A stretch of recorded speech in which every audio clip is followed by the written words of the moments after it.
자, 조세희의 난장이가 썰린 작은 공. 지난 시간에 했던 얘기 중에 되게 중요한 얘기가 많았습니다. 첫 번째가 연작 소설이에요. 여러 편의 소설들이 하나의 큰 주제, 공통적인 인물이라든가 공간을 배경으로 해서 이루어진다는 점에서 연작 소설이고, 특히 1인칭 주인공인데 각 내용별로 소설자가 달라집니다. 1부가 영수, 2부가 영호, 3부가 영희고요. 우리가 지금 배우는 부분은 2부예요. 영호 소설자이고, 그 다음 이 작품에서 중요한 건 어떤 사회적 약자를 보여주고 있는가. 첫 번째가 도시 빈민층입니다. 난장이 가족. 그러니까 행복고 낙원 행복동에 살면서 강제 철거를 당해야 되는 현실. 또 하나가 노동자들이에요. 영수, 영호가 상징되는 노동자들의 그런 열악한 삶의 풍경을 보여주는 두 개의 약자가 나옵니다. 자, 다 계속 이어서 볼 내용이 이런 노동자의 삶을 다루고 있는 영호의 이야기로.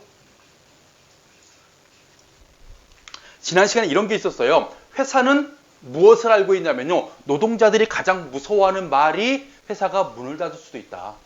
이 말을 무서워하는 걸 알고 이용하죠. 그래서 그게 이어집니다. 다의 그것, 공장이 문을 닫는다는 것. 이것은 생각해도 무서운 일이었다.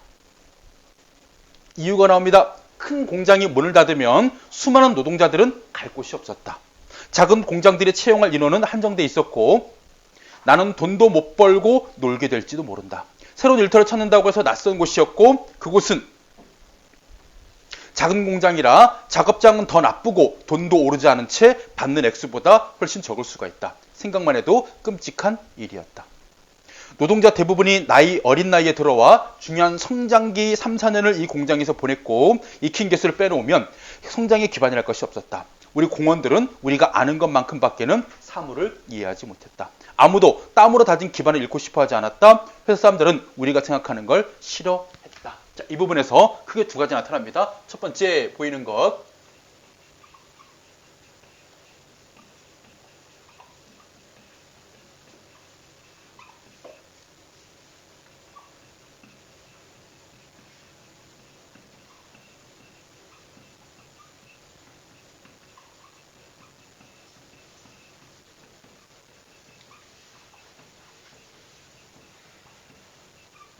회사가 문을 닫는 거 두려워하고, 그 이유 첫 번째가 바로 회사가 문을 닫게 되면 일자리를 잃게 되기 때문.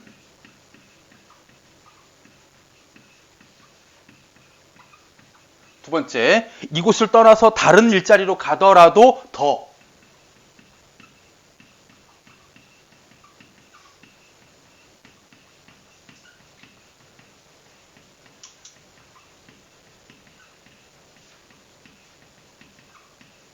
열악한 일자리를 구해야. 그리고 그러면 이 공장이라든가 다른 공장 말고 다른 일을 하면 안 될까? 또 근본적인 문제가 있습니다. 바로 우리가 아는 것만큼밖에는 사물을 이해하지 못했다.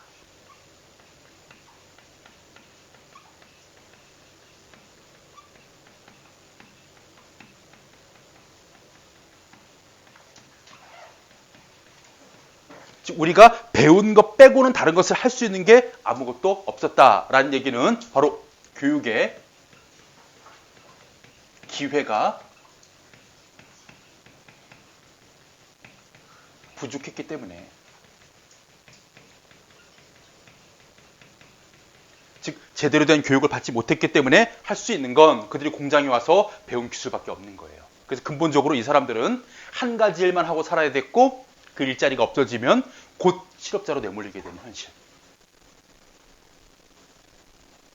그래서 늘 하는 꼰대 같은 재수없는 말이지만 공부해두세요.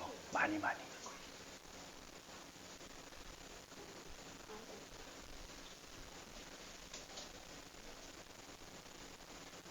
그리고 하나가 더 있습니다. 회사 사람들은 우리가 생각하는 것을 싫어했다.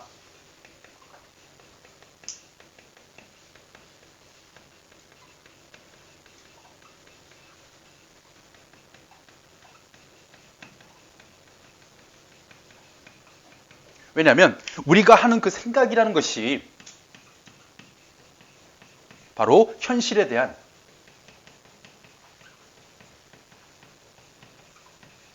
판단을 하게 되고, 그 판단으로 인해서 문제를 제기하게 되기 때문에, 쉽게 쉽게 말하면 회사가 시키는 대로 고분고분으로 움직이지 않는 그런 존재가 될 가능성이 있기 때문에 우리가 뭐 하는 걸 싫어했다? 생각하는 걸 싫어했다. 그래서 단순 반복 노동을 시키고 밤까지 일을 시켜서 피곤하게 만들고 점심시간에 사람들이 모이지 못하게 만들고 이런 식으로. 예전에 그 나치 독일이 유태인들을 그 어떤 인종차별과 그 다음에 종교적 그 여러 가지 이유로 학살을 할 때 그 유태인들 중에 상당히 똑똑한 지식인들이 많았는데 그 사람들을 직접 죽이지 못할 때 어떻게 했냐면요. 이런 걸 시켰대요. 그 벽돌 한 1000장을 쌓아놓고 그 유태인 지식인들한테 이 지점에서 저쪽으로 벽돌을 옮겨. 이게 네 일이야. 대신에 한 번에 하나씩만 옮겨. 그리고 벽돌을 쌓을 때 절대 모양을 만들면 안 돼. 그냥 쌓아. 그러니까 애가 놀면 생각을 하게 돼. 똑똑해지는 거야. 왜 우리가 이 나치에게 이렇게 억압을 당해야 되지? 할 시간 안 주는 거야. 그냥 벽돌만 나르는 거야. 그리고 하나씩만 날라서 계속 반복적으로 일을 시키는 거야. 단순 반복 노동을 시키는 거야. 그리고 절대 그 쌓은 모양을 만들면 또 설계를 하게 되잖아. 머릿속으로. 아, 이런 모양을 만들어야지. 그것도 못하게 만들어버리고 바보로 만드는 과정이에요.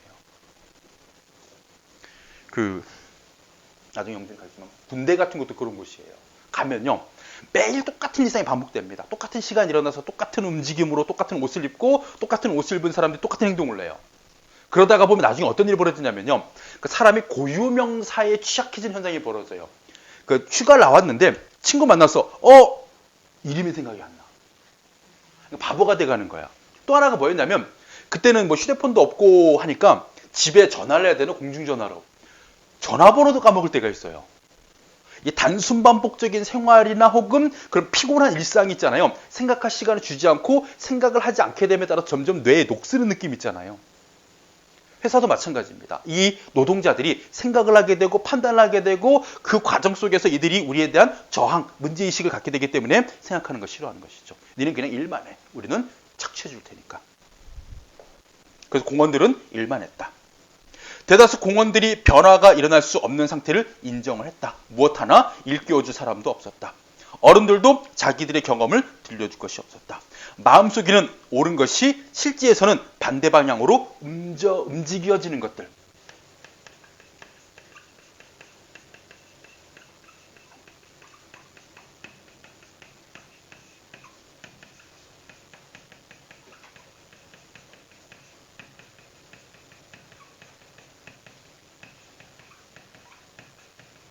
자, 마음속으로 우리가 옳다고 판단하는 것 바로 뭘까요?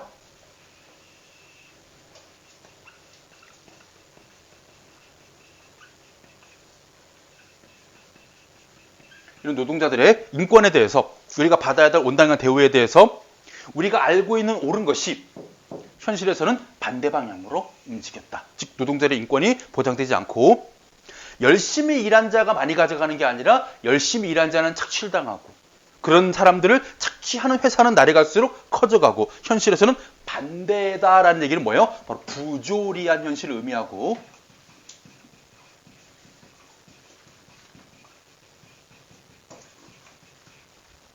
이러한 부조리한 현실을 보여주는 작품 한 2개 정도만 기억하시면 될 것 같아요. 첫 번째가 김유정의 만무방, 두 번째가 이기영의 고향,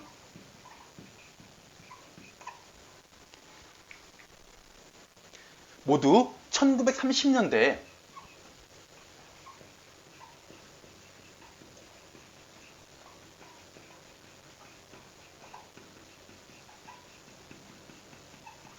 가난한 소작농들의 삶을 보여주는 소설들이거든요. 그러니까 토지도 봉건적이어서 지주가 있고 마름이 있고 소작인이 있어요. 그럼 소작인이 제일 고생해. 1년 내내 뻘뻘 땀 흘려서 농사를 지었어. 그래서 쌀 100가마를 만약에 수확을 했다고 치자. 그러면요. 마름이라는 중간 관리인이 이 쌀의 절반 이상을 가져갑니다. 그래서 지주한테 바쳐요. 이거 빌려준 소작농이 바친 쌀입니다. 50% 가져왔어요. 그러면 너 한 10가마 가져가라. 40가마는 주인이 가져가요. 아무것도 안 하고 40가마를 가져갑니다. 땅 주인이라는 이유로. 그리고 마름은 그들을 직접 관리했기 때문에 그 수수료를 떼주는 거예요. 그리고 50가마가 남았어요. 50가마를 가지고 끝나는 게 아니라 처음에 종잣값, 중간에 비료값, 그 다음에 잡초 제거한다고 사람들 빌려가지고 일 도와준 값 다 제하고 나니까 10가마도 안 남아요. 100가마를 수확했는데 가장 적게 가져갑니다. 차라리 마름은 돌아다니면서 중간에 잔소리하는 거 가지고 10가마는 가져가거든요. 여러 집을 소장농 관리하게 되면 마름도 잘 먹고 잘 살아요. 이런 식으로 가장 고생한 사람이 가장 불행한 삶을 살게 되는 이런 부조리한 어떤 토지제도를 보여주는 30년대의 소설들이 바로 가장 고생했던 노동자들이 오히려 가장 불행하고 열악한 삶을 사는 이런 현대에도 달라진 게 없구나 라는 부조리 현실을 보여주는 그 의미를 여러분들이 꼭 기억하시면 돼요.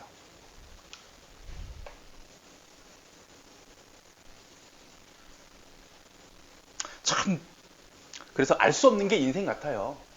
어릴 때는요, 부모님이 이랬어요.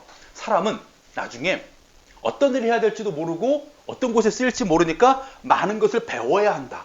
그래서 저희 어머니 아버지께서요, 정말 많은 걸 가르쳐 주셨어요. 저희 아버지는 뭐 농사 짓는 법부터 시작해가지고 기계를 고치는 법 어릴 때부터 막 감전도 당해봤고요. 아버지랑 같이 막 이렇게 전기 막 고치다가. 그리고 어머니는 저희 형님은 그 장손이라고 종손이라고 부엌 출입을 아예 안 시켰어요. 부엌으로 오는 이유는 물 떠먹을 때만 들어와라. 나머지는 다 시켜라. 얘기를 해라. 뭐가 필요한지. 형이랑 둘이 자취할 때 있잖아요. 형 방이 있고 형 방 옆에 부엌이 있고 제가 거실을 건너서 저쪽 방에 있었거든요. 문자가 와. 오래 가. 냉장고에 물 좀 꺼내다 줘. 안 꺼내주는 거야. 그렇게 자라온 사람이에요. 집에 들어올 때 허물을 벗고 들어온 사람이에요. 신발 벗고 양말 벗고 옷 벗고 거실에 다 벗어 던지고 그리고 샤워하고 자버리는 사람이에요. 그럼 제가 그거 다 주워다가 빨래하고 다시 또 말려서 개어서 형 그 옷장에 갖다 놓고 그렇게 큰 사람. 그나마 고마울 때가 언제냐면 뭐 어디 가서 일하다가 같은 회사 동료가 뭘 줬어. 쪽파라든가 오징어를 줬어. 툭 줍니다. 해먹자. 파전 해먹자. 아니면 무슨 뭐 오징어 튀김 해먹자. 뚝 던져줘요. 재료라도 갖고 오니까 고마운 거예요. 해먹자가 너 만들어 이 얘기지. 우리 청룡 표현에 그 화자만 행동하는 청룡도 있고 청자만 행동하는 청룡도 있고 이러잖아요. 있어 나중에 너희 문법한테 배울 거야.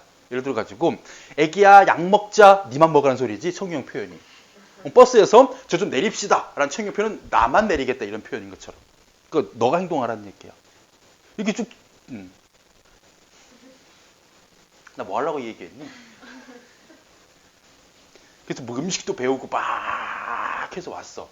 그래서 어디 뭐 직장 가잖아. 그러니까 이것저것 하니까 다 해. 심지어는 니남교에 발령받을 때 전에 근무지 선생님한테 니남교 선생님 중 한 분이 전화를 거셨어. 아, 이 김종원 선생님 어떤 분이냐, 어떻게 근무했냐. 전학교 선생님이 딱 한마디로 얘기합니다. 다재다능한 사람이다. 그래서 그게 플러스 점수가 됐다요. 무슨 얘기인지 아십니까? 여러 군데 써먹을 때가 많구나. 참고로 제가요 면접 볼 때 교장, 교감, 전교장, 이사, 재단 이사, 뭐 행정실장 쫙 앉아 있었어요. 혼자 딱 앉아가지고 그 당시 교장 선생님이 저한테 질문했습니다. 작년에 그 학교에서 한 업무가 뭡니까? 라고 물어보자 제가 6가지를 말씀드렸어요.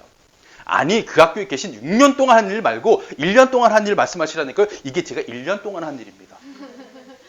그리고 딱 여러분 학교로 넘어오고 예전 학교 궁금하잖아. 누가 뭐 보직이 올랐고 누가 뭐 담임 맡았는지 궁금하잖아. 홈페이지 들어갔는데 진짜 빡쳤어. 내 일을 3명이 나눠서 하고 있는 거야. 내가 1년 동안 혼자 한 일을.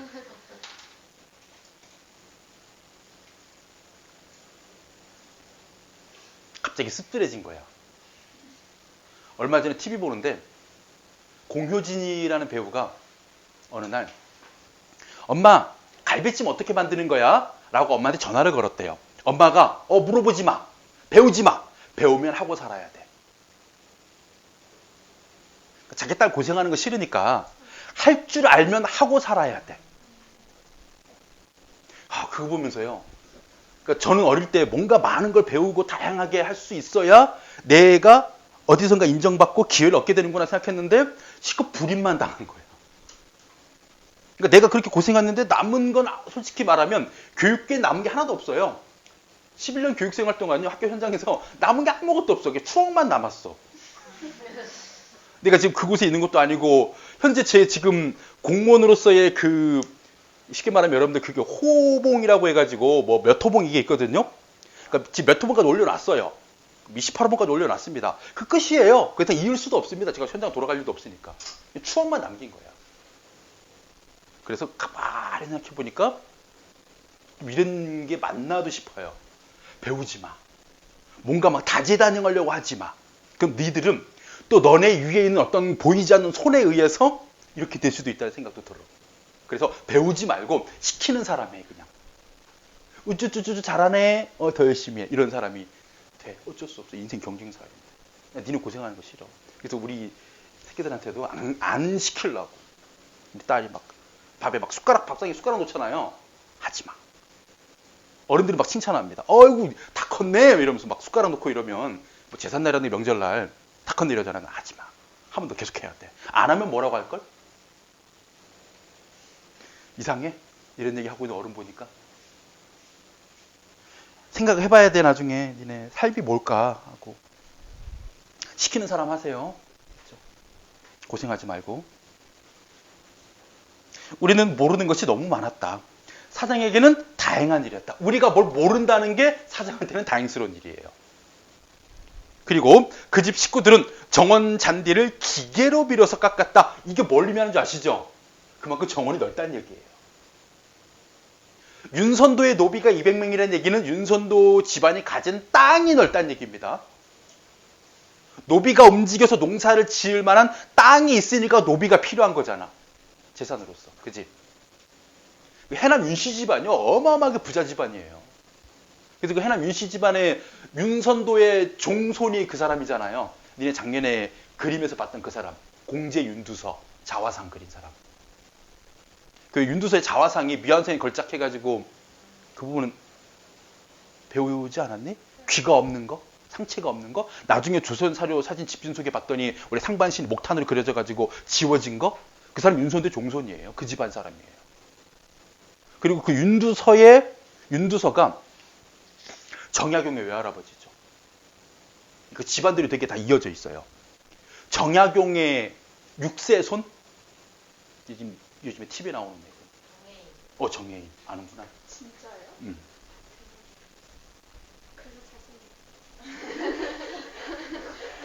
그 정약용이 외탁을 했대요. 그러니까 외가를 닮았대요. 그래서 윤두서의 자화상하고 정약용의 이미지도 비슷한 데가 있답니다. 되게 냉철한 지성인의 모습. 갑자기 얘기가 달라지네. 뭐가?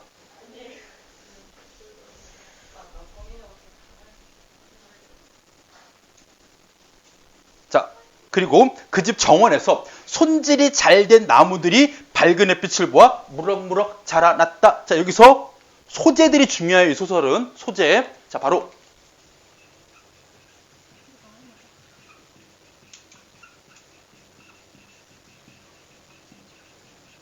자, 이 사장 집에서 관리받고 자라는 나무들이 있습니다. 햇빛을 받아 무럭무럭 자라는 나무. 얘들은 뭐합니까? 햇빛을 받아 무럭무럭 잘 자라났다. 바로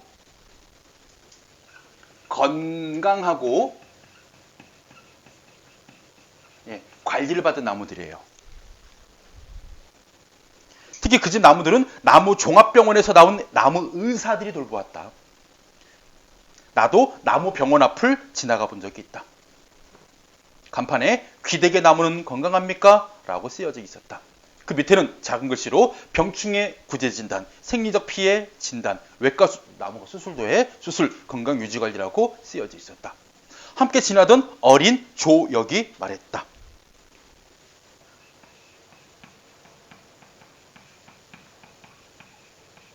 얘는 노동자들 중에도 더 특히 열악한 노동자들이에요.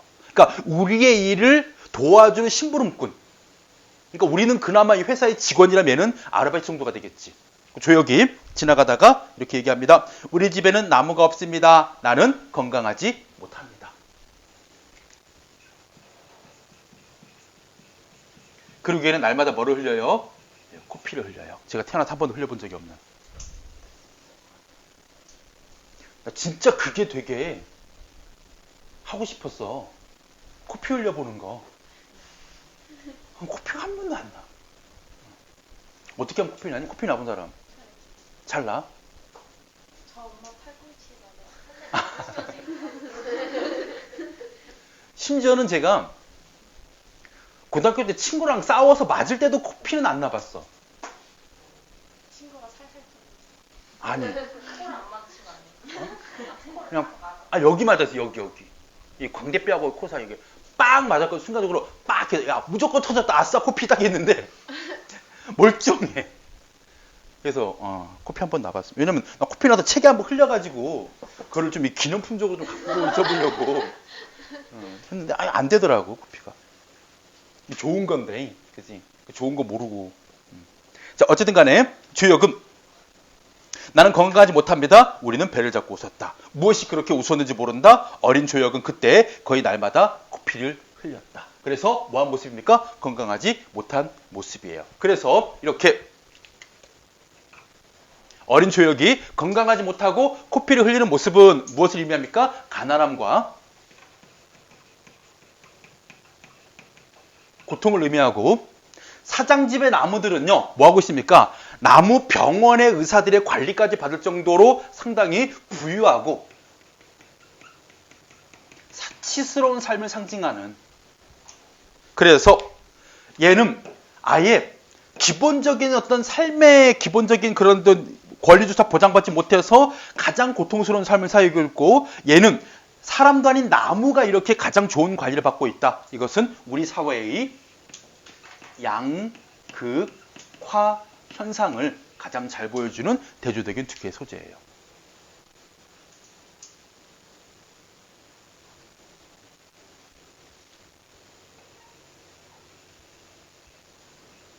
그리고 여기에 사장집의 나무들 보니까 떠오르는 소재 하나 있죠. 작년에 배웠던 강렬한 거. 비단잉어. 유자소전에.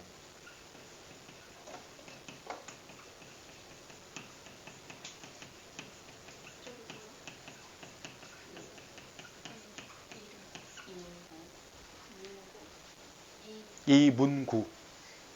되게 유명한 사람이에요. 이 사람이 수능에 한 작품으로 수능에 2번인가 3번 나온 사람이에요. 관춘수필이라는 소설로. 유재필의 일대기지, 유자소전. 여기에 비단잉어가, 그 저불고로 총수의 비단잉어가 사치를 상징하는. 참고로 이게 유재필 실존 인물이죠. 실존 인물이어서 자기 친구인 유재필 일대를 그린 거잖아. 그래서 제가 쭉 정황을 봤거든요. 여기가 그 보험회사도 있고 병원도 가지고 있고 항공사도 가지고 있고 막 이런 식이었어. 딱 보니까 이거 대한항공 아닌가 말하고 좀 약간 내심의심을 했던 그 조양호 회장이 아닐까라고. 아니 이 친구 유재필이 다녔다는 그 회사 운전했던 그곳이 어딜까 생각해봤더니 실존 인물이라고 하니까. 자, 그래서 다달라까지 뭐 하고 있냐면요, 전부 다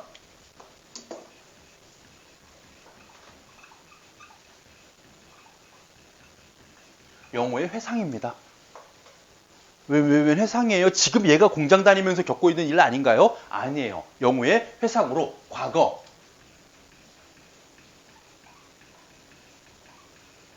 공장에 다닐 때의 일을 떠올린 겁니다. 그러면 현재는 어떤 상황인가요? 가나다가 영호의 회상이에요. 예, 다 회상이에요 지금.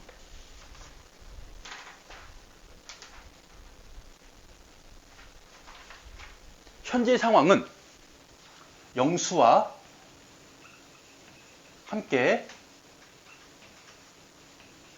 가출한, 이거 문장 중의적으로 해석된다. 영수와 함께 가출하게 되면 영수도 가출하게 돼버리지?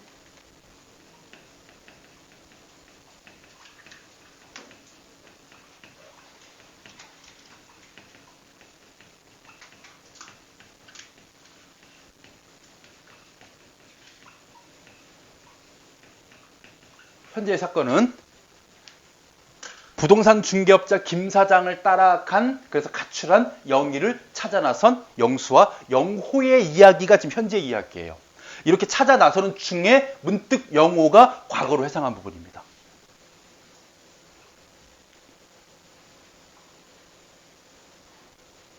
그래서 라의 시작이 이렇게 돼 있죠. 형은 웃옷을 벗어 나의 등에 얹어주었다. 여기가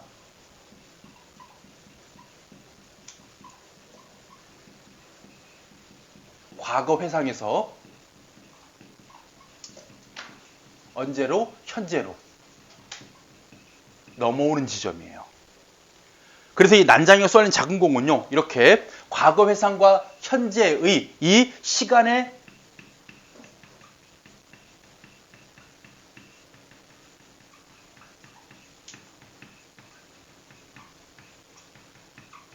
넘나들미 상당히 자연스럽습니다. 그냥 슬쩍하고 현재로 들어오고 슬쩍하고 과거로 들어가요.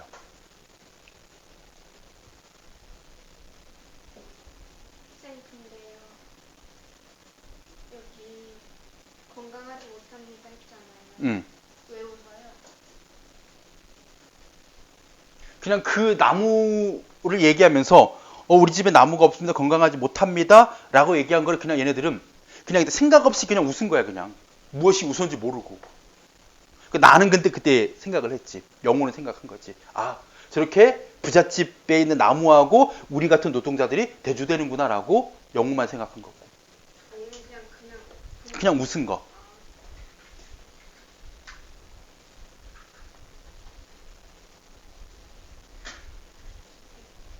참고로 우리 노동자들이 아까 얘기했잖아. 생각을 못하고 판단을 못하는 그런 존재였기 때문에 이 아이의 말을 듣고 나서 아, 이게 뭔가 있어 이렇게 느끼지 못하는 거예요. 그냥 지나가면서 그 말 한마디에 그냥 웃은 것뿐이야. 얘 조역도 생각 없이 말한 거죠. 그러니까 이거 아는 건 작가만 아는 거지. 작가만. 조역도 생각 없이 말한 거예요? 건강하지 못해요. 아니 그냥 그 귀되게 나무는 건강합니까라고 쓰여 있는 그 간판을 보면서 그냥 거기 대답. 나는 건강하지 못합니다 하고 대답하고 지나간 거야. 문구에. 좀 코피 흘리거든요. 그러니까 이렇게 사건을 설정해놓은 작가만이 지금 이 여러 가지 정황을 알고 독자에게 전달하고 있는 거야. 이걸 통해 가지고 대조적인 양극화의 삶을 보여주고 있습니다라고.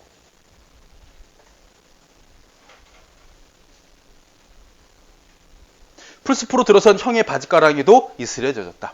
영희를 보았다는 사람은 주중뱅이 아저씨밖에 없었어. 변명하듯 내가 말했다. 비행 접시가 내렸다는 곳이 여기야. 무슨 소리일까요? 비행 접시. UFO. 이게 왜 나왔을까 여기? 영희가 UFO에 잡혀갔다고. 예. 누가 봤다고. 예. 그 누가 누구예요? 주정뱅이. 주중뱅이 아저씨가. 그래 밤새도록 뭘 봤니? 참고로 이 작품에서 아버지가요. 그 뭔가 집에 문제가 발생할 때마다 아버지는 책을 읽는 사람이에요. 그러니까 아버지는 이런 우리 집이 겪어지는 현실 속에서 뭔가 적극적으로 저항하지 못하고 그냥 순응하고 체념하는 책만 읽는 사람입니다. 그런데 책의 내용을 보니까 전보다 이상을 꿈꾸는 책만 써요. 그 중에 하나가 뭐냐면 달나라에 가면 여기와 다른 뭔가가 있을 거야. 형은 내가 그 아저씨 말을 믿었던 것 같아? 아니, 찾아 나설 때가 있어야지. 그만 들어가자. 형은 영희가 왜 집을 나간 것 같아? 그 다음에 갑자기 또 뜬금없이 누가 나옵니까? 어머니가 말했다. 너희들 때문이야. 너희들이 핑핑 놀고 있기 때문에 나갔어. 돈도 없고 집도 없고 모든 게 너희들 책임이야. 다른 아이들은 멀쩡하게 남아서 일하는데 너희들은 왜 쫓겨났니?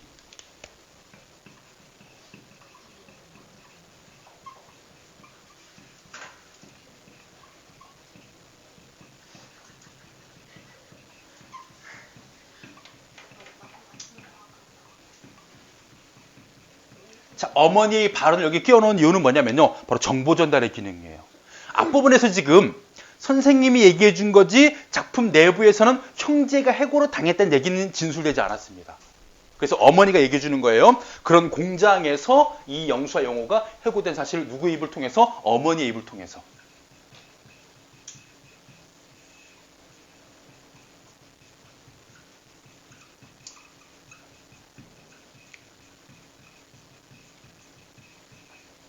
영호의 진술 속에서 그렇게 형과 나는 해고로 당했다 이런 표현이 없었거든요.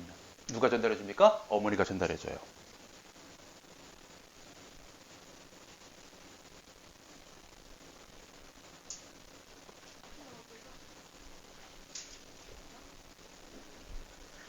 핵심 정리 두 가지 다 중요하죠. 첫 번째가 양극화된 현실.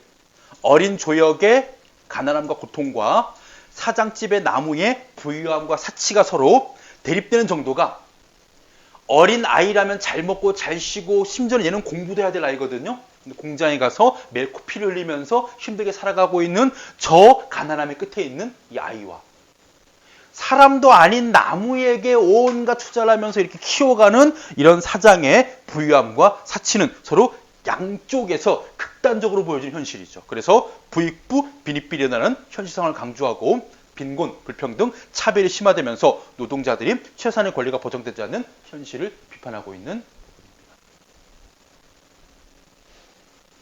두 번째, 서술상 특징을 보면 어떻게 되고 있습니까? 노동자로서의 과거의 사건과 현재 여동생을 찾아 나선 두 형제의 모습이 자연스럽게 시간이 전환돼요. 그래서 과거에서 현재로 시간이 자연스럽게 전환된다는 점. 쌤 영희는 몇 살이에요? 몰라요. 15살. 진짜? 확실해? 그럼 영호는? 17살. 나이가 중요한가요? 아니 그냥 궁금해. 나이가 중요하지. 의사시.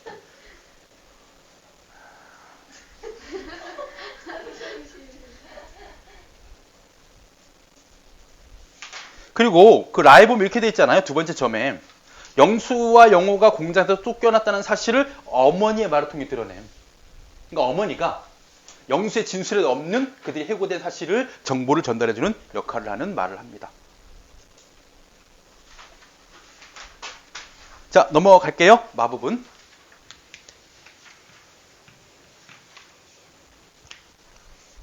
행복동 생활의 마지막 며칠 우리에게 악몽과도 같았다.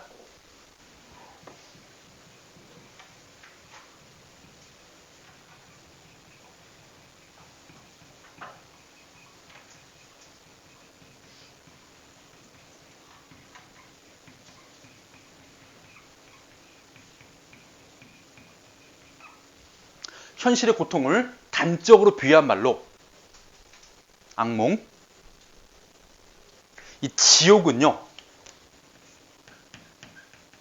일부에서 영수가 표현한 현실의 고통을 단적으로 이룬 말이었습니다. 영수는 일부의 시작에서 우리들은 지옥에 살고 있었다라고 표현을 해요. 그리고 영호는 우리들의 삶은 악몽이었다라고 표현을 하고.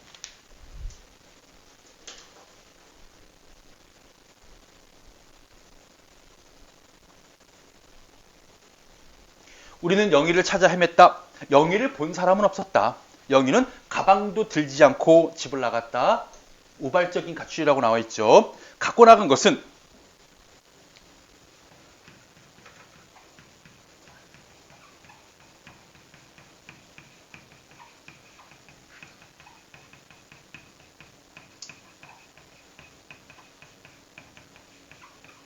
뜬금없이 이걸 들고 나갑니다. 줄 끊어진 기타와 편지꽃 두 송이를 들고 나가요. 자, 참고로 이 작품에서 이 기타는요, 영희가 아끼는 기타는 영희의 꿈을 상징하고, 줄이 끊어졌다는 것은 영희의 꿈이 좌절될 것임을 암시하고,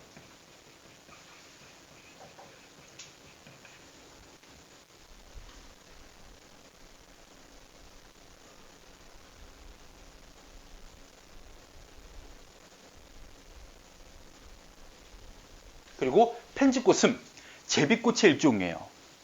그래서 아름답고 가녀린 영희의 순수함을 상징하는 편지꽃 두 송이.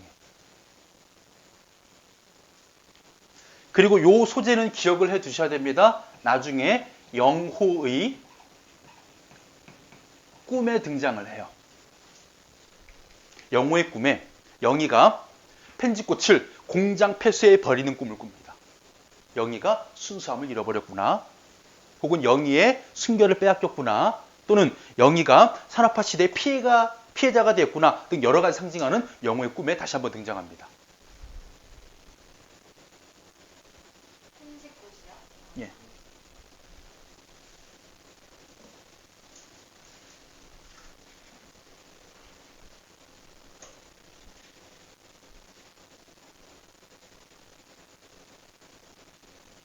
나는 좀 큰 돌멩이를 집어 던졌다. 이번에도 소리를 들을 수 없었다. 잔 물결이 수수 사이로 밀려왔다. 여기는 설명할 게 없습니다. 지섭이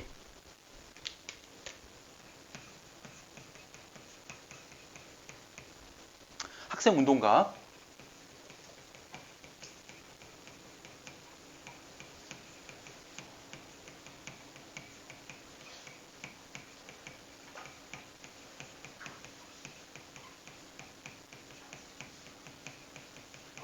바로 난장이 가족과 함께 지내고 있는 지섭이라는 인물이 있습니다.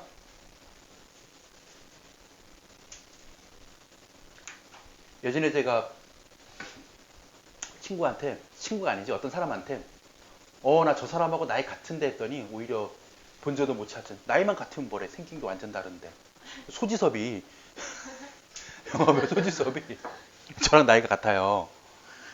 그래서 나 소지섭이랑 나랑 같은 뭐 뱀띠야 77년생이었다 이랬더니 나이만 같은 뭐래 완전 딴 사람이구만 이러면서 왜? 자, 지섭이 이발같이 공터를 지나 곧장 걸어오고 있었다. 그의 손에 쇠고기가 들려 있었다.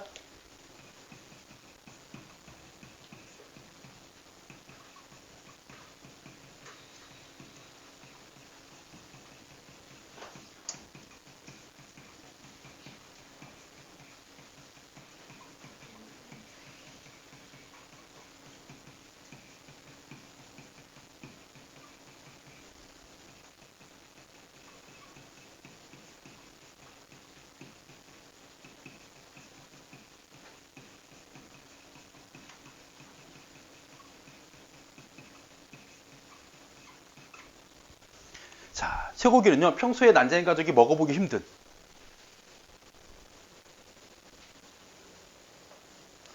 그러니까 필요 없는데 꼭 불필요하게 문제를 그렇게 만들 수도 있어요. 저 같은 사람은 뭐냐면요, 일부에 철거 계곡장에 나라들 때 어머니 혼자 늦은 식사를 하고 계셨습니다. 근데 까만 보리밥에 까만 된장만 가지고 식사를 하고 계시는 어머니 밥상이 나와요.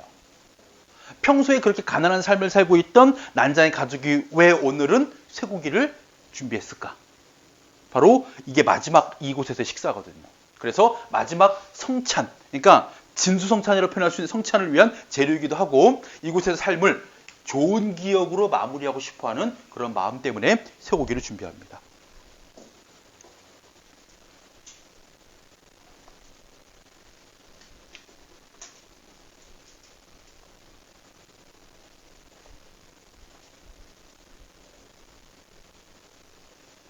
대문 앞까지 나온 아버지가 그의 손을 잡고 들어갔다. 아버지가 쇠고기를 부엌 안 어머니에게 넘겨주었다. 부엌 안에서 연기가 자욱했다. 형이 안쪽 아궁이 앞에 엎드려 불을 피우고 있었고 형은 눈물을 씻으면서 일어나 아궁이에 나무를 넣었다. 어머니는 밖으로 나와 눈물을 씻었다. 근데 이때 이 눈물을 작년 수업에 잠깐 이렇게 얘기하시대요. 이중적인 의미의 눈물을 해석할 수 있다. 첫 번째가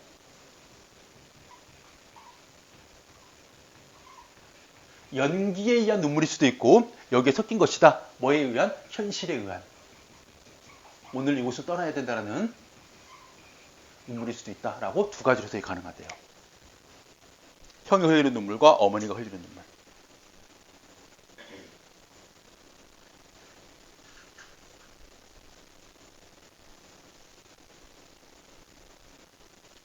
우리는 며칠 동안 명인의 집에서 나온 나무,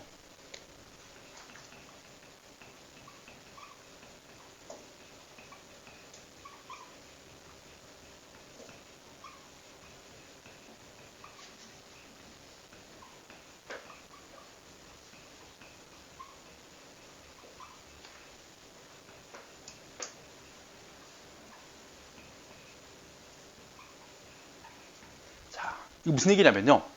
명인애가 이제 이 난쟁이 가족 이웃집이었거든요.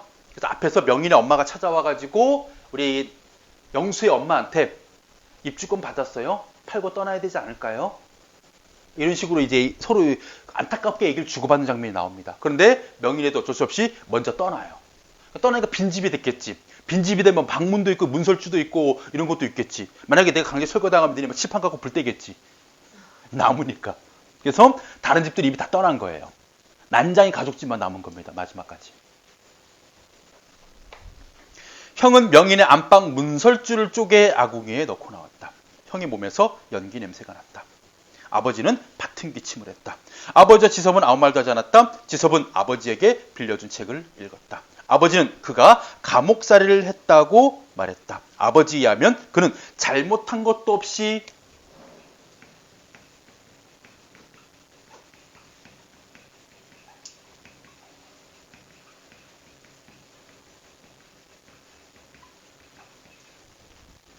감옥에 갔었다.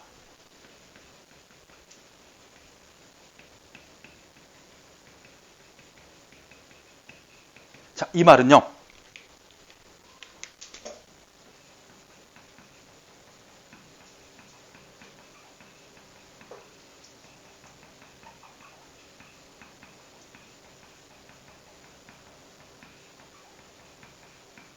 바로 지섭이가 부조련 현실, 아까 얘기했었던 이런 잘못된 삶, 양극화의 삶이라든가 이런 현실에서 반대 방향으로 움직이는 부조련 현실에 저항을 하다가 감옥에 갔다는 것을 알 수 있고요.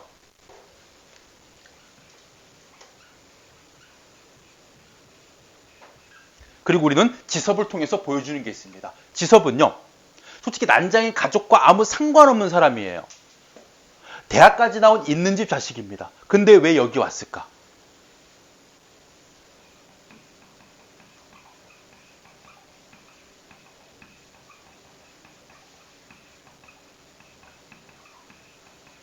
바로 이 작품의 주 독자층이요, 대학생들이었어요. 니들이 지성인이라면 지섭처럼 니들의 취직 걱정, 니들이 나중에 돈 벌 걱정, 이거 걱정하지 말고 우리 사회를 잘 들여다보고 우리 사회에 어떤 문제가 있는지 현실을 냉정하게 바라보고 문제가 있다면 그 문제를 바로잡는데 너희들의 지성을 바쳐야 돼 라고 지섭을 통해 보여주는 거예요.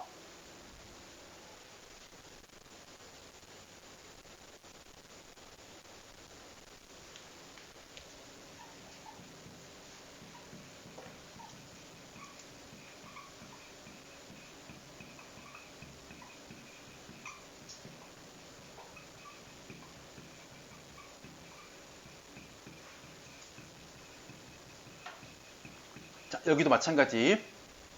아마 선생님들의 머릿속에 요 시가 떠오를 거예요. 김수영의 시 중에요. 어느 날 고궁을 나오면서 라는 시가 있어요. 여기에 보면 붙잡혀간 소설가가 있습니다. 이 사람 왜 붙잡혀갔냐? 현실을 비판하다 붙잡혀간 사람이에요. 바로 지성인이 추구해야 될 참된 모습을 보인 사람. 그래서 여기는 지섭과 여기는 붙잡힌 소설가가 비슷한 개념을 하죠. 이게 지성인의 역할이고 자세다. 부조련 현실에. 근데 요즘에 가끔, 요즘이 아니고 예전에 그런 거 있었잖아요.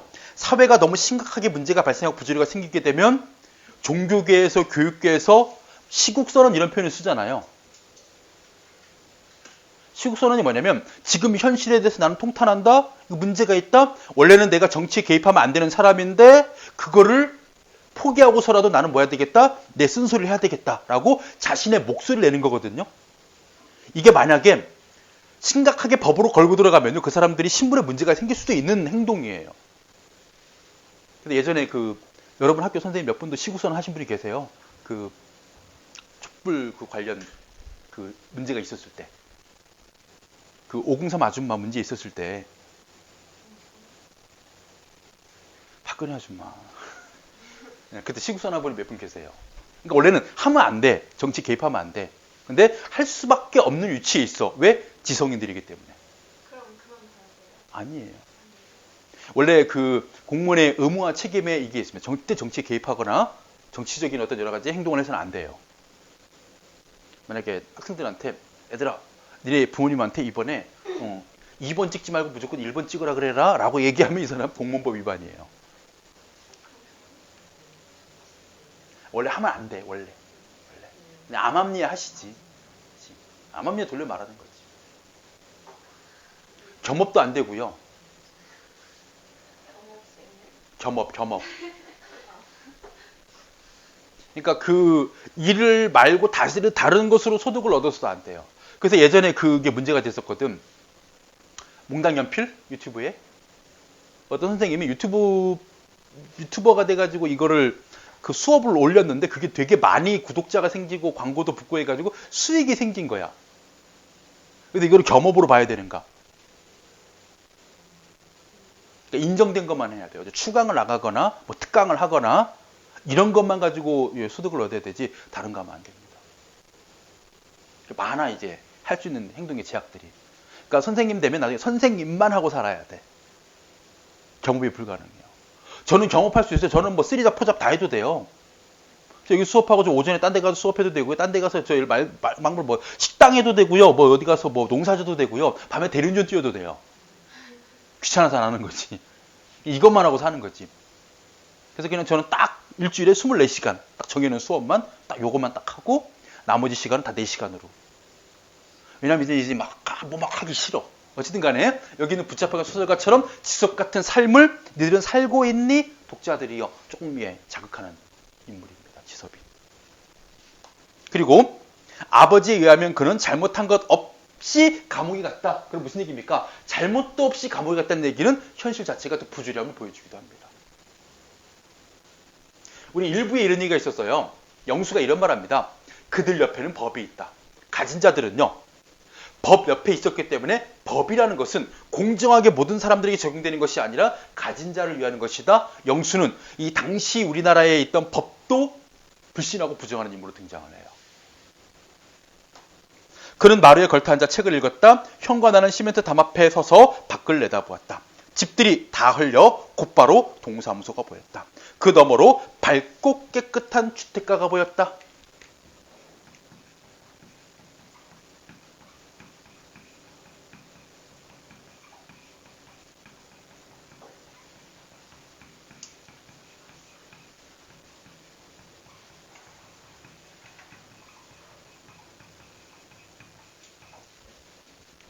자, 밝고 깨끗한 주택가는 어디입니까? 바로 부유층이 살고 있는.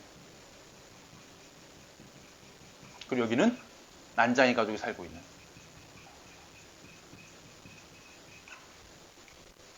아까는 소지와 인물을 통해서 여기는 공간을 통해 가지고 뭘 보여줍니까? 마찬가지 사회의 어떤 양극화된 대비를 보여주죠.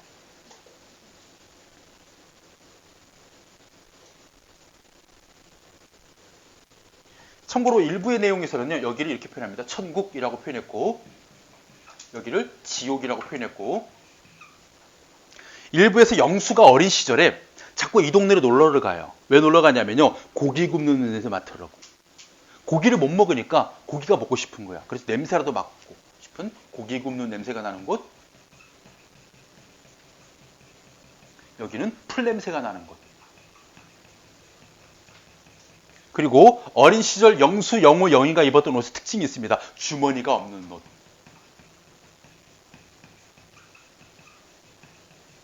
그래서 영수는 엄마한테 얘기합니다. 나도 주머니가 있는 옷을 입고 싶어.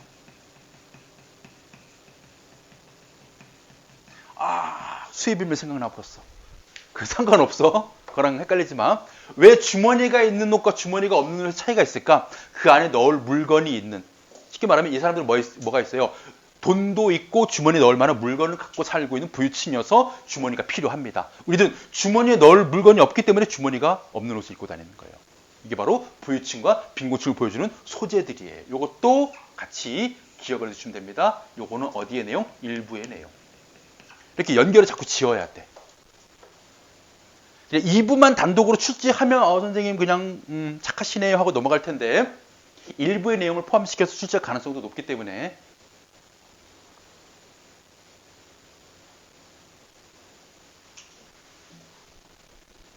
그 바른 쪽, 오른쪽은 슈퍼마켓이 있는 큰 길이다. 영희가 한때 일한 빵집이 보였다. 영희가 빵집에서 아르바이트를 했었죠. 형과 내가 유리창 밖에서 본 영희는 정말 예뻤다. 아무도 영희가 난장이의 딸이라는 것을 믿으려고 하지 않았다. 우리는 끝내 영희를 찾지 못했다.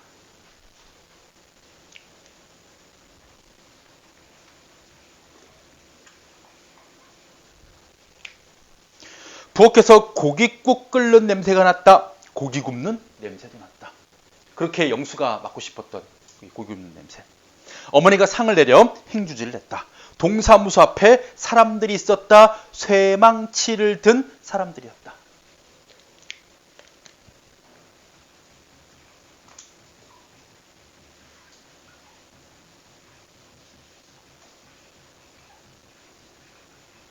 바로 이 집을 철거하러 오는, 강제 철거하러 온 사람들이에요. 그리고 이들과 대립되는 인물은 누구냐? 난장의 가족과 지섭.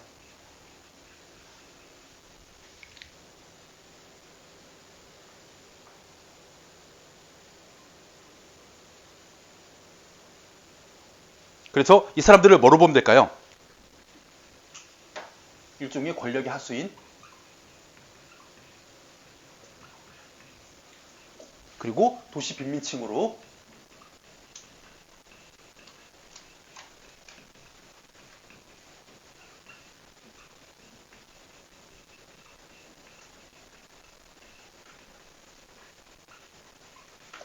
최소한의 권리조차 보장받지 못하는 사람들. 이 시점에서 나 그거 보여주고 싶은데 선생님 빔을 떼버려가지고 보여줄 수가 없네. 그 EBS 지식 채널 2라고 중학교 때 많이 봤지. 5분짜리 칙 해서 2로 시작하는 거. 거기에 딱 이 소설과 직접 연관되어 있는 그 하나가 있었어요. 그게 뭐였냐면 예전에 그 이명박 씨가 서울시장 시절에 청계천을 그 복원했거든요. 그러면서 청계천에 있는 그 상인들이 다 쫓겨갔었어요. 딴 곳으로. 그래서 그들에게 임시로 동대문 운동장에서 장사하게 해주겠다. 근데 손님들이 아무도 안 찾아와서 결국 그들은 자신의 생업을 포기하고 뿔뿔이 흩어지는 삶을 살아야 했어요. 그리고 용역 깡패를 동원해가지고 재개발 지역을 다 사람들을 몰아내고 판자촌 다 부수고 쫓아내요. 그 장면이 나오면서 그것은 뭐 서울시 무슨 뭐 시행령 몇 조 몇 항 막 이렇게 작은 세세한 법률 조항을 가지고 그렇게 강제 집행을 했거든요.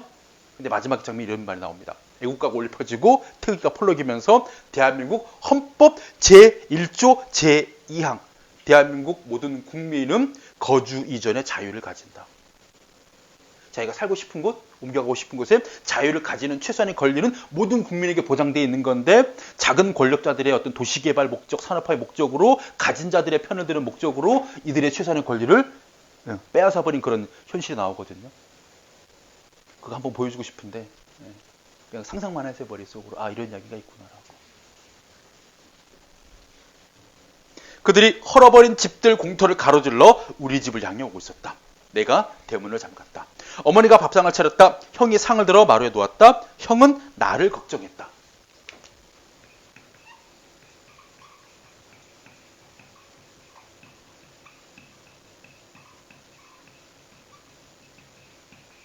형이 왜 나를 걱정하냐면요. 자, 이 부조리한 현실에 대해서 형이 생각하는 방법은 운동이에요, 운동. 노동운동. 그 뭔가 투쟁을 통해서 바로잡아야 된다. 근데 나는요, 이런 현실에 대해서 그냥 뭐합니까? 불만만 가지는 사람이에요. 그래서 내가 혹시 이 사람들하고 충돌하지는 않을까 걱정된 거예요. 왜? 내 성격 자체가 상당히 불만스러운 사람이기 때문에. 참고로 철거 계곡장 날아왔을 때 형하고 어머니는 수능을 해요. 그러면서 알루미늄 표찰이라는 게 있었거든.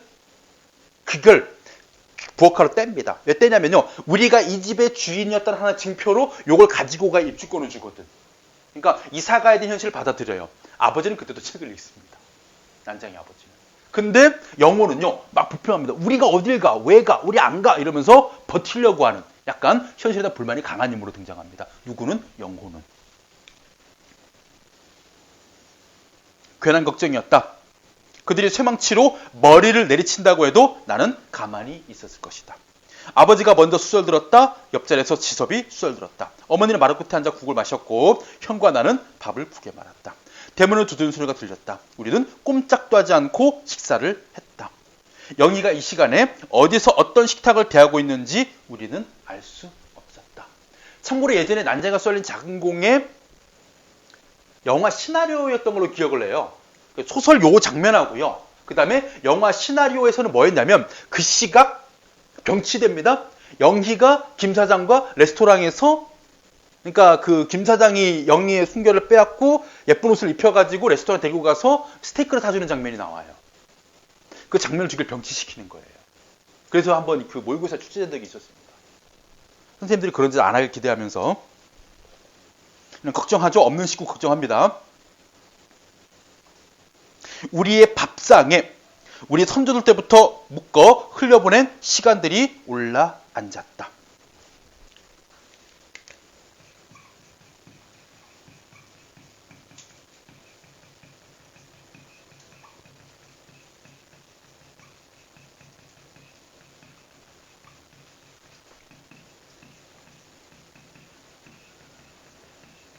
우리들 밥상은 이곳에서 먹는 마지막 식사이자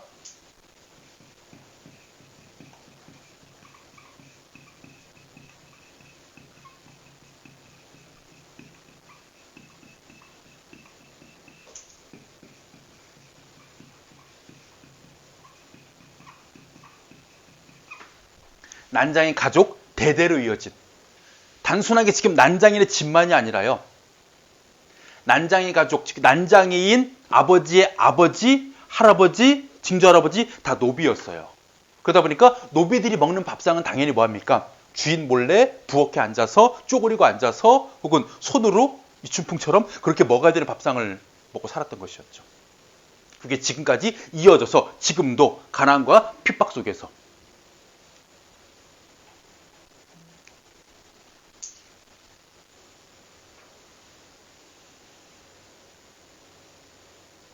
만약 그것을 잡아서 그런 시간들을 잡아서 칼날로 눌렀다면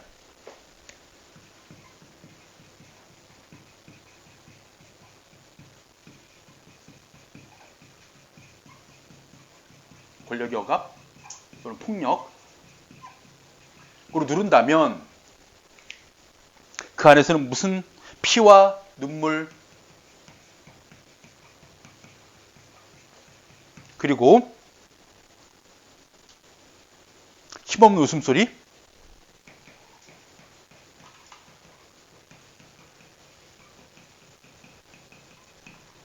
밭은 기침소리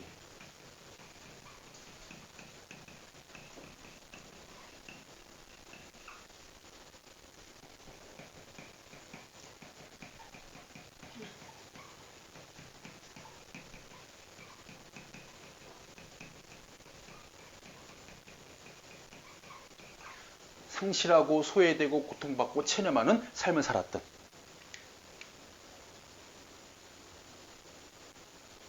이런 삶이 흘러 떨어졌을 것이다.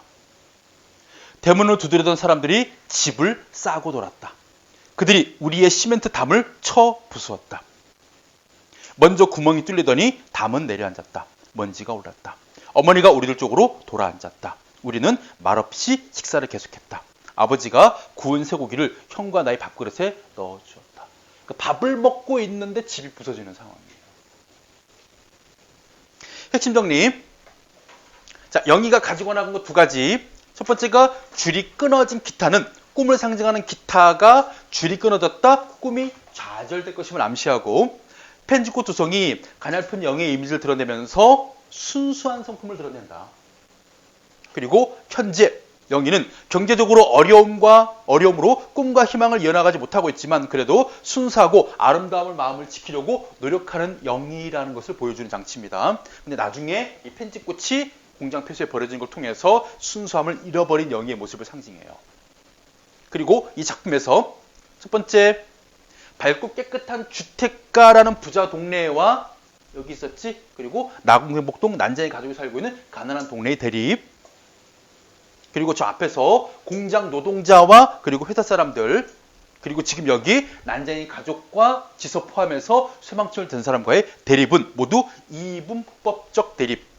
그러니까 우리 사회가 둘로 나눠진 거야. 가진 자와 못 가진 자로. 그리고 이런 가진 자와 못 가진 자의 양극화 현상. 이것은 70년대의 가장 큰 문제였습니다. 급격한 산업화에 따른 사회 문제점을 드러낸다.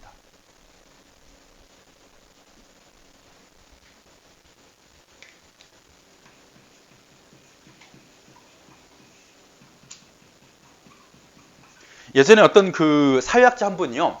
짤막하게 강연하는 걸 들으면 기억이 나는데 우리는 빈곤에서 출발해서 부유로 넘어오는 현대사를 겪었는데 중요한 건 뭐냐면 빈곤의 종류가 두 가지가 있었답니다. 절대적인 빈곤이 있고요.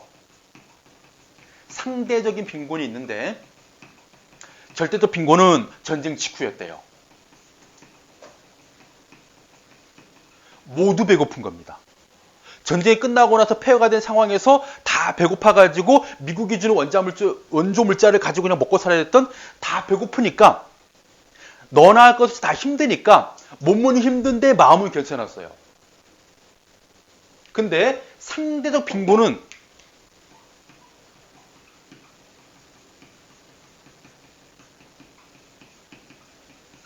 바로 5개년 경제개발 계획을 세워서 새마을운동을 해서 특히 특정 지역의 공장지대를 설치하고 남동이면 공업지역, 경인공업지역을 설치해가지고 이 경공업, 중공업 중심의 경제를 막 발전시켜요.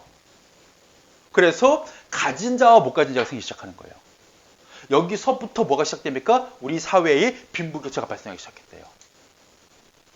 예를 들어서 배고프지 지금. 아무도 못 먹고 있어 지금. 괜찮지? 배고파도. 근데 만약에 선생님이 맞다 냉장고에 뭐 있었지? 해가지고 나이한테만 만약에 선생님이 뭐 마카롱을 줬다고 치자. 한 3개를 줬어. 나눠 먹지 말고 네 혼자 먹어. 나이가 중요하니까 해서 막 줬어. 그럼 얘 혼자 먹고 있는 거야. 어떨까? 만약에 너가 나이야 아무런 양심의 가책이나 미안함 없이 먹고 있는 거야. 당연하지. 선생님 나한테 준 건데? 내가 예뻐서 받은 건데 이런 생각하고 지 혼자 먹은 거야. 그럼 옆에 있는 친구들 무슨 생각 들어? 되게 배고픈데? 쟤는 먹고 있는데 나는 못 먹고 있네? 라는 생각으로 여기서 뭐가 생기는? 박탈감이 생기는 거예요. 그러다 보니까 우리가 이제 먹고 살 나라가 됐죠. 경제 대국이 됐습니다. 그럼에도 불구하고 여기서부터 출발된 이런 뭐는 양극화 현상은 여기서 고쳐지지 않은 거예요. 그래서 현재 부유는 더욱 우리 사회를 극단으로 몰아갔죠. 양극화로. 부유층과 빈곤층의 차이가 더 멀어지는.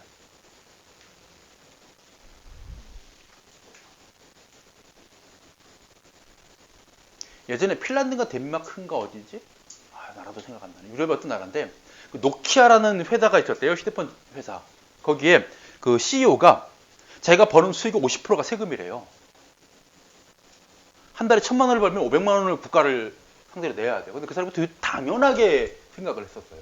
그래서 우리가 깜짝 놀랐는데 이게 뭐였냐면 내가 번 돈의 절반을 우리 사회를 위해 준다는 걸 되게 당연하게 생각하면 뭐냐면 사회보장이 그만큼 잘 됐기 때문에 사람들이 평등하게 살고 모든 사람들이 행복하게 살 수 있다는데 내 돈이 중요하게 쓰이는구나 라는 인식이 있대요. 근데 아직 한국 사람에게는요. 그런 사람들을 위해서 내 돈을 나눠주고 세금을 더 많이 내고 보험료를 더 많이 낸다에 아직은 한국 사람들의 의식이 그까지 좀 못 간 것 같긴 해. 돈의 문제 있어가지고. 다른 데는 되게 도덕성 뛰어난 나라예요. 여러분들 대한민국 자랑스럽게 여기세요. 중국 같은 경우에요. 뭐 우리 비교해서 중국이 좀 미안하지만 이런 일이 있었답니다. 고속도로를 달리고 있던 귤을 가득 실은 트럭이요. 전복됐어요. 사고가 나가지고. 그리고 운전사와 운전사의 어린 조카가 트럭 운전석에 갇혀가지고 신음하고 있었어요. 근데 수많은 중국 사람들이 뛰어갔답니다. 트럭을 향해서. 왜 간 줄 아세요? 귤 가지러. 푸대자로 들고. 그리고 트럭 운전석 안에서 기사의 신음소리가 들리자 사람들은 뭐 똑같은 반응을 보였답니다. 기사가 나오기 전에 빨리 들고 튀어야 돼. 더 중요한 건 뭔지 아세요? 그 귤이 그 기사의 첫 직업, 첫 임무였대요. 경찰이 올 때까지 사람들이 귤을 거의 반 이상을 쓸어가 버렸답니다.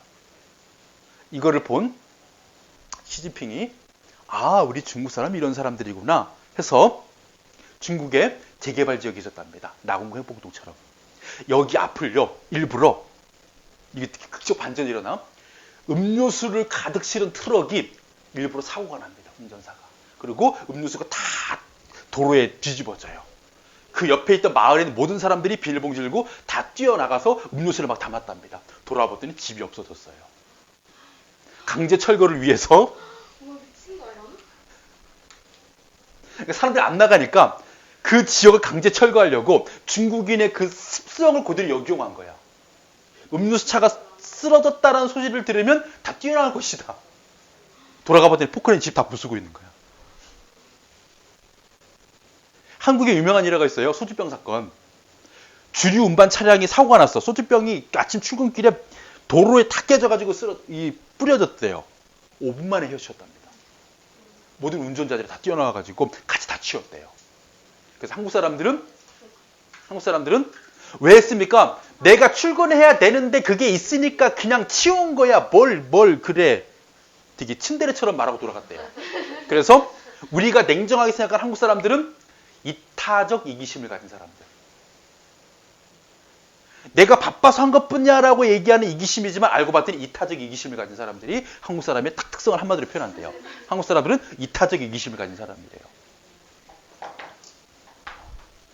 어찌됐든 간에 우리 사회가 이렇게 너무 빈부격차가 심한 이분법적 사회였다라는 것. 그리고 마지막 쇠고기의 의미. 마지막 식사를 성찬으로 보내고 싶은, 좋은 격으로 보내고 싶은 의도, 쇠망치를 든 사람들은 긴장감을 부여하는 사람들이죠. 그래서 이 가족과 대비되는 권력의 하수인 같은 존재입니다.